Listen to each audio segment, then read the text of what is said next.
La directora norteamericana Julie Taymor fue una de las invitadas especiales dentro de la celebración de los 15 años del GIFF. Julie Taymor es muy conocida por su largometraje musical Across the Universe, basado en canciones de los Beatles. O por su versión de Frida, protagonizada por Salma Hayek. Julie Taymor, además de dirigir películas, ha montado obras de teatro espectaculares como El Rey León y El Hombre Araña, en las que ha intervenido desde el trazo de las coreografías, el diseño de escenografía, vestuario y máscaras. Julie es también escultora y, en suma, una gran artista visual y escénica, muy influenciada por las culturas asiáticas y el teatro clásico. I had a fellowship in Indonesia in visual theater and experimental puppet theater, not just to Indonesia, but Eastern Europe and Japan. So I was very interested in the power of visual theater because it transcends boundaries.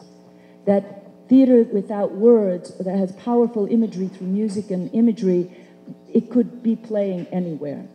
So I went to Indonesia for 3 months and stayed 4 years. And after 2 years, I was 21 years old, I decided to start my own theater company. We went to a place up in the mountains by a living volcano. And in this village, every 5 years, was a ceremony to initiate the young men into adulthood. And all of a sudden, at the far end of the square, I saw light bouncing off of mirrors. And then I could see, very vaguely, about 20 old men in full warrior barras costume, full warrior costume with mirrors all over their costumes and big spears. There was nobody in the square. And these 20 men came out and they performed for about 20 minutes, but it felt like an eternity, a full warrior dance, only lit by the moon. They didn't see me. I could see them because I was hidden in the shadows. And I was so moved and shocked. It was one of these seminal, important moments in your life where you say, who are they performing for? And I'm not religious by organized religion, but I think art is my religion. But I understand that whatever God means to you, that's what they were performing for. That experience for me was so critical in my growth that when I came back and did something, I bring that.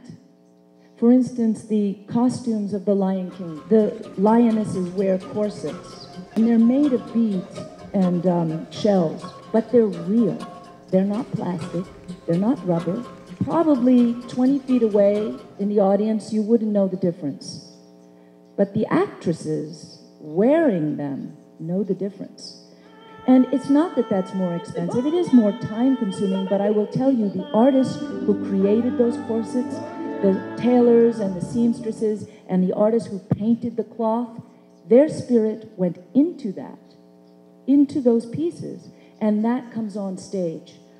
I think what you can see in my work is I like to blend collision of culture and collision of storytelling. I think the movie Frida is not mythology, but it is about what is an inner landscape that is colliding with the exterior landscape, because Frida was painting both her inner and outer landscape. So when the paintings came alive, they were trying to express the emotion of what it was for Frida to experience those moments.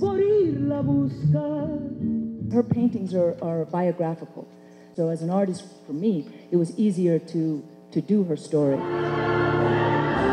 The intimacy of live theater, even if it's The Lion King, it's still intimate when you're making it because you're with a certain number of people in a rehearsal room and the clock isn't really ticking like it is in film because there's less people, less money while you're doing it.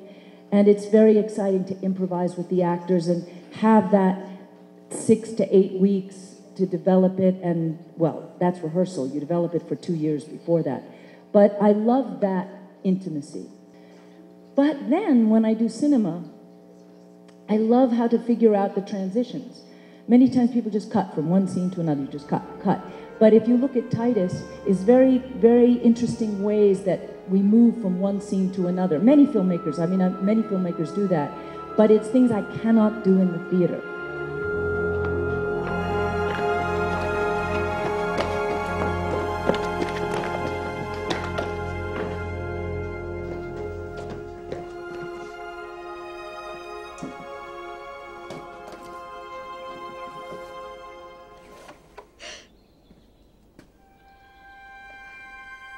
for instance, in Frida, they're supposed to walk in New York City on Fifth Avenue. In the script, they take a walk, Diego and Frida walk past all the shops, looking at the shops, and we're going, well, we can't shoot that in Mexico City, that doesn't look like New York, but we can't go to New York. So instead, we decided to use black and white photographs, many of them, and made a collage in the Frida style.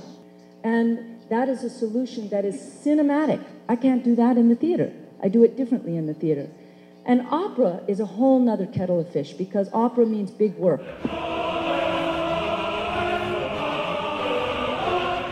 What I love about opera is it starts with the music. The music is the most important, and then I get inspired to direct and design to that.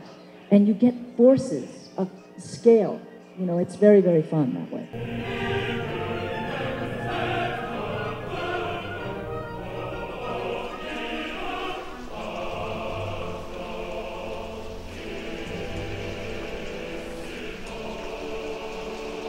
There is naturalism in across the universe. It's very real when you're in Brookline, Mass, or on the streets of New York, or trying to be real in Vietnam, although we shot it in New Jersey. But, you know, it's trying to be maybe not pure naturalism, but more naturalistic. But then because it is a musical, the form allows me to be completely whacked out creative in the songs. Because songs, like in opera and musicals, are not reality. I'm not going to sit here and sing, if I fell in love with you, would you promise to be true? Well, maybe I would, but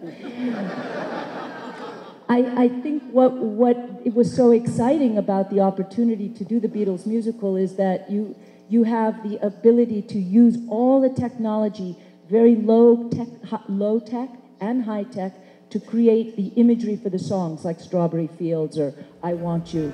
And I used everything, dance, you know, it's really made for a movie.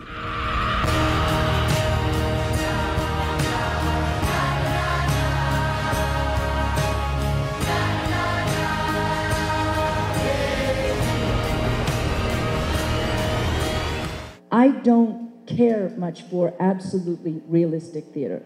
I think that if you're going to do that, then I almost want my camera to be close.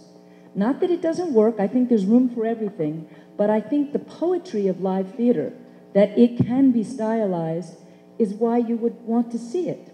You can see on television real living rooms, kitchens, bathrooms. Now go to the theater to see something, to see an actor create all of the space, to create all of the landscape, or create it out of stylized versions, like our version of New York City in Spider-Man is all flat. It's all flat, but it's forced perspective. It's not quite the same in film. Film, you know, you've seen it from an airplane, or if you've been on an airplane, but it's still not that kind of imagery. So I think that theater allows you to play with imagery in a very creative way. Film can too, but people aren't doing it as much as they used to. It's really important as an artist to be able to step outside of your own neighborhood, of your own culture, and even see that culture from abroad. So by traveling at a very young age, I had a different feeling about my own world that I was brought up in the United States. And I think as an artist, what you do is you absorb, and it comes in your eyes, goes down into your heart, explodes in your head, and then hopefully comes out in a fresh, original, personal form.